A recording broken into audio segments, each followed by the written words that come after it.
भन्दा भन्दै रसाउँछन् आँखा बुझिन मैले तिम्रो हृदयको भाका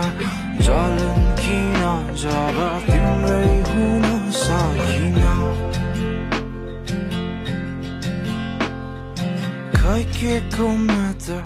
लाग्यो है ममा रम्न पुगेछु तिम्रो दुःखमा दोष कसलाई दियो आफैलाई रोक्न सकिन अब पछुतोको